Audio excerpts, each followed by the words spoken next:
Now, other cultural news, you have Bud Light. The latest sales figures are in. And, of course, they're terrible.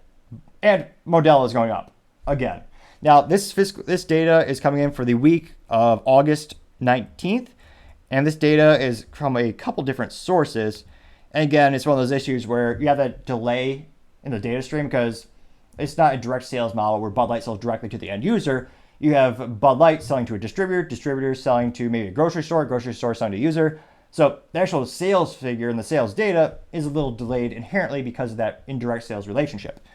Now, going down to actually nitty-gritty details, you have this latest Nielsen IQ data provided to Fox News by Bump Williams Consulting shows that Bud Light sales in off-prem locations such as grocery stores and gas stations were down 15.9% on a dollar basis and down 20.1% on a volume basis year-to-date, or that's year-to-date August 19th.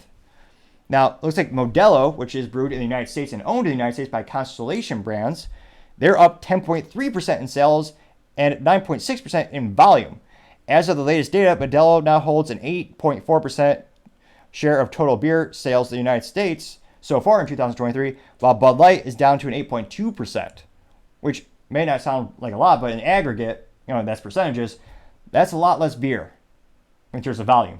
Now, it looks like Bump Williams analysts said that Modelo topped Bud Light as the best-selling beer in large part thanks to sales in convenience stores, oddly enough. And they noted that the slide continues to combine as Modelo continues to pad its lead across all off-prem outlets combined. Now, this is fascinating to think that for convenience stores, they're doing even better. Now, this is all anecdotal experience from my perspective, being in Texas, going to usually a QT gas station, or if I'm fortunate, going on a road trip, go to Buc-ee's. But it's one of those fascinating things where, anecdotally speaking, when I do see gentlemen buying beer at the gas station, in the past 4 months, I've only seen one buy Bud Light. I have seen many people, especially in the construction industry, where you see gentlemen come in, they'll buy beer. That seems to be, when I see people buying beer at the gas station, that's the most frequent customer. More often than not, they're buying Modelo. So at least according to my small anecdotal data, it seems to be making sense. Now, it looks like diving back more to the data, they say total beer sales in the U.S. were up 2.2% in dollar sales for the week ending August 19th, but 3 brands saw double-digit increases in both sales and volume. You have Miller Lite up 18.5% in sales and 12.3% in volume. You have Coors Light up 21.6% in sales and 15.7% in volume. And Yingling was up 19.7% in sales and 15.6% in volume. That is astronomical. And partially just warms. It is nice to see a family business continue to succeed. Yingling is the oldest beer brewer, or I guess the mass beer brewer in the United States, established way back in the day. And they're still family owned, which is unprecedented. The amount of companies that are still family owned are few and far between. Anecdotally speaking, I know Zippo is still family owned, but unfortunately, more often than not, throughout the generations, unfortunately, they're usually sold off, like Anheuser-Busch, which sold off to InBev. It used to be owned by the Busch family. Now, it looks like, going to the Bud Light sales figures, Bud Light sales for the single week were down 26.8% on a dollar basis and 30.3% by volume basis. They also noted that Anheuser-Busch brand Budweiser suffered a lesser degree, so Budweiser sales were down 10.5% for the dollar amount, and the volume sales were down 14.4%. Fascinating. 30.3%. This is also hilarious because the CEO of Anheuser-Busch InBev a couple weeks ago said, oh yeah, here's this one study here. This study says people are more forgiving to our brand. The boycott's surely over. No, it's not. If anything, it's maintaining or getting worse.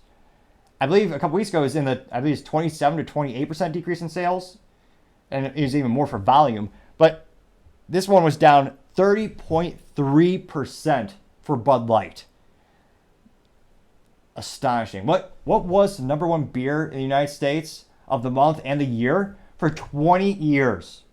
Name another category of product where you can be the number one for 20 years and not be satisfied and say, well, I think we have a fratty, our brand has a fratty perception.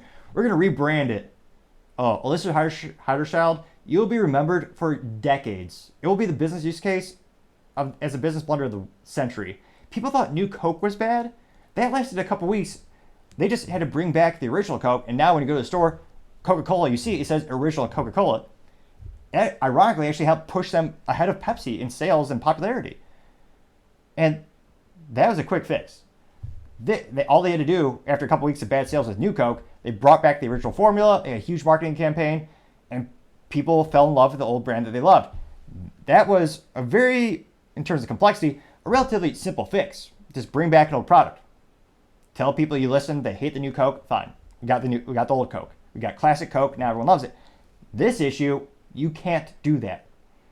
And again, I've said this before, I think the only conceivable way to increase the sales of Bud Light is if you were to sell the brand back to the Busch family.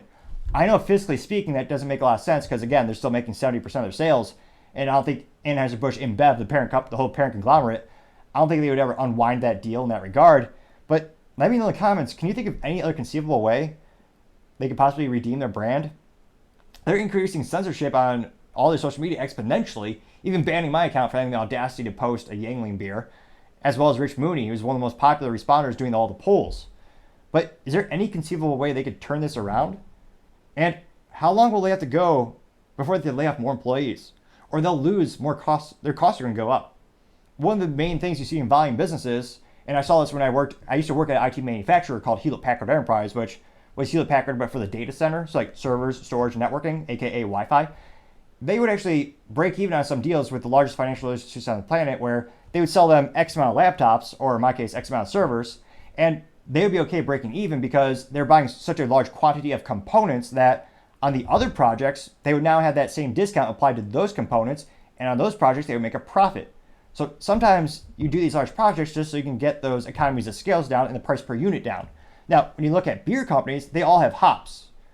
And presumably they have some sugar and other crap and artificial stuff they put in there as well. And in Bud Light, you have subsequently amount of horse piss in there, or pond water, I would suspect. And there are discounts associated with buying in bulk. If they're losing 30% of their sales, at what point do they start to lose those discounts? And if they do, how much will they have to increase the price of their beer? For months, they've been giving it away with rebates and discounts. What will they do when that time comes? And let me know in the comments, do you think they can redeem themselves? I mean, if I were looking at the Magic 8-ball, I would certainly say the outlook is not good. Thank you, everyone, for taking the time to tune in again. Also, trying to get to 4,000 subscribers by the end of September. I know it's a tall order, but if you click that button, I would greatly appreciate it. Also, don't forget to take the time to like and comment. The feedback is greatly appreciated, especially the critical feedback, as I try to make the show better and better, and as well as try to improve myself more and more to make the show an experience more pleasurable for the user and the fans. Also, don't forget to take the time to tell your family, tell your friends, tell your coworkers, heck, tell your enemies, tell anyone and everyone. Just stay safe and fight the good fight.